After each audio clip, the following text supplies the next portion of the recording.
నమస్తే. Welcome to our channel. ప్రస్తుతం మనతో పాటు సీనియర్ జర్నలిస్ట్ కిరణ్ పోల్దాస్ గారు ఉన్నారు. నమస్తే సార్. నమస్తే అండి.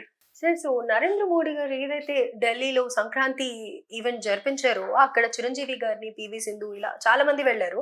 ఎస్పెషల్లీ చిరంజీవి గారి గురించి మళ్ళీ ఒక టాక్ వైరల్ అవుతోంది. అది ఎంతవరకు నిజమని తెలుసుకోవడానికే నా ఈ క్వశ్చన్ అన్నమాట. సో సెంట్రల్ మినిస్టర్ అయ్యే ఛాన్సెస్ ఉన్నాయి అని అనేసి అంటున్నారు చిరంజీవి గారు. నిజమేనా? అంటే మధ్యలో ఒకసారి ఇదే డిస్కషన్ నడిచినప్పుడు నేను మిమ్మల్ని ఇదే క్వశ్చన్ అడిగాను. బట్ మళ్ళీ ఒక్కసారి ఊపందుకుంటున్నాయి ఇవి. ఏమంటారు? రాజకీయాలకు ఆయన దూరమైన ఆయన నుంచి రాజకీయాలు దూరం కాలేదు. ఇది ఆయన డైలాగు గాడ్ ఫాదర్ లో. సో అదే డైలాగ్ అనుసరించి ఇవాళ చిరంజీవి గారు రాజకీయాలకు దూరంగానే ఉన్నారు, కానీ రాజకీయాలు మాత్రం ఆయన వదలట్లేదు. అందులో తాజా ఉదాహరణ మొన్నటికి మొన్న కేంద్ర మంత్రి అన్నారు, ఇప్పుడు కేంద్ర మంత్రి అంటున్నారు. వాస్తవానికి ఆ కార్యక్రమానికి చిరంజీవి గారు వెళ్ళడానికి, ఆయనకు బీజేపీ కేంద్ర మంత్రి ఇవ్వడానికి అనే రాజకీయాలకు ఎటువంటి సంబంధం లేదు. గతంలో ఈయన వెంకయ్య నాయుడు గారు ఆయన ఉపరాష్ట్రపతిగా ఉన్నప్పుడు, ఆయన కేంద్ర మంత్రిగా ఉన్నప్పుడు ఆయన ఇంట్లో ఇలాంటి ఉత్సవాలు జరిగేవి. ఉగాది ఉత్సవాలు, సంక్రాంతి ఉత్సవాలు, దసరా ఉత్సవాలు, ఇలాంటి ఉత్సవాలు జరిపించి ప్రధానమంత్రిని పిలిచేవారు. ఇప్పుడు ఆయన చేసిన ఆనవాయితీని వాళ్ళ కిషన్ రెడ్డి గారు కొనసాగిస్తున్నారు. కిషన్ రెడ్డి గారు అంటే వెంకయ్య నాయుడు గారికి అత్యంత ఆప్తుడైన శిష్యుడు. సో అదే బాటలో ఇవాళ కిషన్ రెడ్డి గారి ఎదుగుదలలో వెంకయ్య నాయుడు గారి పాత్ర అమోఘం. సో అదే క్రమంలో ఇవాళ కిషన్ రెడ్డి గారు కూడా కేంద్ర మంత్రి హోదాలో ఆయన ఇంట్లో ఈ ఉత్సవాలు అరేంజ్ చేసి ప్రధానమంత్రి నరేంద్ర మోదీ గారిని ఆహ్వానించారు. ఆ సందర్భంలో చిరంజీవి గారిని కూడా ఆయన ఆహ్వానించారు. చిరంజీవి గారిని ఇప్పుడు సినిమా ఇండస్ట్రీ నుంచి ఎవరినైనా ఆహ్వానించాలంటే ఎవరి పేరు వస్తుంది? ఫస్ట్ ఆబ్వియస్లీ చిరంజీవి గారి పేరు. చిరంజీవి గారి కంటే గొప్పోళ్ళు ఎవరున్నారు? ఈ ఇండస్ట్రీలో వాళ్ళు లేరు, గొప్పోళ్ళు లేరు. తెలుగు సంప్రదాయం, ఈ సంక్రాంతి అంటే తెలుగుకు సంబంధించిన పండుగ. ఇటువైపు తమిళనాడులో కూడా పొంగల్ అని చేస్తారు. సో కానీ ప్రతి చోట ఉంటుంది, కానీ సంక్రాంతి చాలా ఫేమస్. ఈ సంక్రాంతికి చిరంజీవి గారిని పిలవటము, నరేంద్ర మోదీ గారితో పాటు ఆయన జ్యోతి ప్రజ్వలన చేయటము, ఆయన పక్కనే ఈయన కూడా ఆసీనులు అవ్వటం, ఇవన్నీ కూడా అనుమానాలకు తావిచ్చినాయి. అంటే ఒక ఎక్స్పెక్టేషన్స్, ఓహో మళ్ళీ ఏమైనా కేంద్ర మంత్రిగా చేస్తారని. కానీ ఆయన చూడనివి ఏమున్నాయి ప్రియాంక గారు? చాలా శిఖరాలు చూశాడు, పల్లాలు చూశాడు. ఎత్తు పల్లాలు ఆయన చూడనివి ఏమీ లేవు. కేంద్ర మంత్రి అయ్యాడు, రాజ్యసభకు ఎంపికయ్యాడు, అలాగే అసెంబ్లీకి ఎంపికయ్యాడు. ఇవన్నీ రాజకీయాలు ఆయన చూడాల్సింది చూసేశారు. ఒక ముఖ్యమంత్రి చూడలేదు అంతే ఆయన. అయితే ఇప్పుడు చాలా మంది అనుకుంటున్నట్టుగా ఆయన కేంద్ర మంత్రి ఇస్తారంటే ఆయన చూసేసాడు కదా ఆల్రెడీ. కొత్తగా కేంద్ర మంత్రి ఇవ్వడం ఏముంటుంది? ఆయనకి అది కిక్ ఇవ్వదు. పోనీ చాలా మంది అనుకుంటున్నారు పవన్ కళ్యాణ్ గారు అంతిమ లక్ష్యం వాళ్ళ అన్నయ్య గారిని ముఖ్యమంత్రి స్థానంలో కూర్చోబెట్టడమే అంటున్నారు. కానీ రొచ్చు రాజకీయాలు నాకు పడవు, నేను రాలేను అని అన్నారు.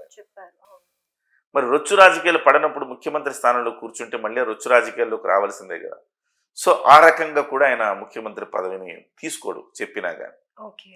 ఇక ఇంకేదైనా ఆప్షన్ అంటే మూడవది గవర్నర్ అంటున్నారు. గవర్నర్ పదవి చాలా చాలా చిన్న కూడా వస్తుంది. గవర్నర్ పదవి సుదీర్ఘకాలం పార్టీలో సేవలు అందిస్తే ఆటోమేటిక్గా వాళ్ళని ఏదో ఒక ప్రాంతానికి గవర్నర్గా నియమిస్తున్నారు. ఈ గవర్నర్ పదవి కూడా ఒక రకంగా చెప్పాలంటే ఈ తమిళనాడు తెలుగు నాట వివాదాలకు నిలవైన పదవే అది, గవర్నర్ పదవి కూడా. సో అది కూడా చిరంజీవి గారికి చిన్న పదవే అని నా ఉద్దేశం. లాస్ట్ గా అసలు పొలిటికల్ ఎంట్రీ ఇస్తారా చిరంజీవి గారు? చిరంజీవి గారు పొలిటికల్ ఎంట్రీ ఇవ్వకపోవచ్చు, కానీ అంతకు మించిన స్థానం ఆయనకు లభించవచ్చు అని ఢిల్లీ వర్గాల నుంచి సమాచారం అందుతోంది. మీరు ఇంకా క్యూరియాసిటీ పెంచుతున్నారే తప్ప ఎక్కడ మమ్మల్ని ఓకే ఇదేమన్నా వస్తుందేమో అని ఇవాళ కామ్ డౌన్ చేయట్లేదు. చాలా కాలంగా మనం చూస్తూ ఉన్నాం, మనకి రాజ్యాంగబద్ధ పదవుల్లో అత్యున్నత పదవి రాష్ట్రపతి, ఆ తర్వాత పదవి ఉపరాష్ట్రపతి. ఈ రెండు పదవులు ఎక్కువగా అవతల వాళ్ళకి వెళుతూ ఉంటాయి, నార్త్ సైడ్ వెళ్తుంటాయి. సౌత్ సైడ్ అంటే చాలా తక్కువ అనే చెప్పాలి. మన సౌత్ సైడు మనకి రాజకీయాలకు అతీతంగా అబ్దుల్ కలాం గారికి ఇచ్చారు, రాజకీయాలకు అతీతంగా. సో ఆ తర్వాత రాజకీయాలకు అతీతం ఉపరాష్ట్రపతిగా ఈయన చేశారు. ఎవరిని? మన వెంకయ్య నాయుడు గారిని. కానీ ఆయన రాజకీయ నాయకుడు. రాజకీయాలకు అతీతంగా ఎవరిని ఇప్పటి వరకు అలాంటి పదవులకు ఎన్నుకున్నది లేదు, ఒక అబ్దుల్ కలాం తప్ప. అది కూడా అబ్దుల్ కలాం గారు సైంటిస్ట్ రంగం, ఓకే. కళల రంగం నుంచి ఒక్కళ్ళను కూడా చేయరా. ఇవాళ ఒక పెద్ద వార్త ఏంటి ఢిల్లీలో అంటే, చిరంజీవి గారిని ఉపరాష్ట్రపతి చేసే అవకాశాలు ఉన్నాయి ఓ అనేది ఒక వార్త వస్తుంది. ఓకే. సో రాష్ట్రపతికి ఛాన్సు లేకపోయినా ఉపరాష్ట్రపతిగా చిరంజీవి గారిని చేసే అవకాశాలు ఉన్నాయని ఆ రకమైన ప్రతిపాదన బీజేపీ వద్ద ఉంది అని చెప్తున్నారు. ఓకే. మీరు అనుకోవచ్చు ఎందుకు చిరంజీవి గారికి ఇవ్వాలి. చిరంజీవి అంటే తెలుగునాట ఇవాళ ఒక power house, exactly. Mega star. ఆయన తనయుడేమో గ్లోబల్ స్టారు, ఆయన తమ్ముడేమో డిప్యూటీ చీఫ్ మినిస్టరు, కేంద్ర ప్రభుత్వం ఇవాళ రావటానికి కారణమైన వ్యక్తి. ఇంకొక తమ్ముడేమో రేపో మాపు మంత్రిగా బాధ్యతలు తీసుకోబోతున్నాడు. కానీ అది ఒక పర్సన్ గా ఆయనకి అవి ఎలా అదే నేను అంటున్నాను. మెగా ఫ్యామిలీకి ఇవాళ తెలుగు రాష్ట్రాల్లో చాలా పెద్ద ఎత్తున ఫ్యాన్ ఫాలోయింగ్ ఉంది, ఆమోదం ఉంది, ప్రజామోదం ఉంది అని చెప్పాలి. ఈ ప్రజామోదం ఉన్న చిరంజీవి లాంటి వాళ్ళని ఈ రకమైన పదవికి తీసుకోగలిగితే బీజేపీ పట్ల ఒక సానుకూలత వస్తుంది. రేపొద్దున బీజేపీ ఈ రెండు తెలుగు రాష్ట్రాల్లో బీజేపీ కాలు మోపాలి అంటే చిరంజీవి గారికి పదవి ఇవ్వటం ద్వారా వాళ్ళు దాన్ని క్యాష్ చేసుకోవచ్చు అని బీజేపీ లెక్కలు బీజేపీకి ఉంటాయి కదండి.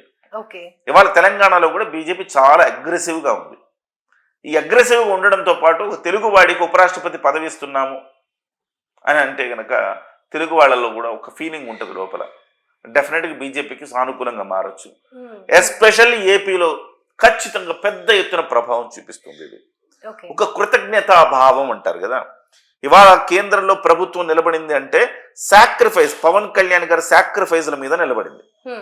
పవన్ కళ్యాణ్ గారు తనకిచ్చిన 25 సీట్లలో కూడా 20 ముందే బీజేపీ లేకపోతే నేను లేనన్నాడు. బీజేపీని కలుపుకోవలసిందే. తెలుగుదేశం పార్టీ, బీజేపీ, పవన్ కళ్యాణ్ ముగ్గురు కలవాల్సిందే పట్టుబట్టి ఇవాళ ఆ విజయం సాధించడానికి కారణం ఆయన. వీళ్ళిద్దరూ అటు ఇటు తలో దిక్కు చూస్తూ ఉంటే ఇద్దరిని కలిపి ఇక్కడ తీసుకొచ్చి ఓటు చీలనివ్వనని చెప్పి ఇటు ఒక సెటప్ చేసి బీజేపీకి ఇక్కడ ఏపీలో ఊపిరిలుదాడు. బీజేపీకి ఇవాళ ఒక 3 ఎంపీలు ఉన్నారన్నా, ఒక 6 ఎమ్మెల్యేలు ఉన్నారన్నా, ఒక మంత్రి ఉన్నాడన్నా. కారణం ఏంటి? పవన్ కళ్యాణ్ గారు ఇచ్చిన సీట్లు సాక్రిఫైస్ చేశాడు. బీజేపీ రావాలని మీరు కోరుకుంటున్నారు, కోరుకోవాలంటే మీరే సీట్లు వదులుకోవాలంటే ఎస్ నేను వదులుకుంటాను.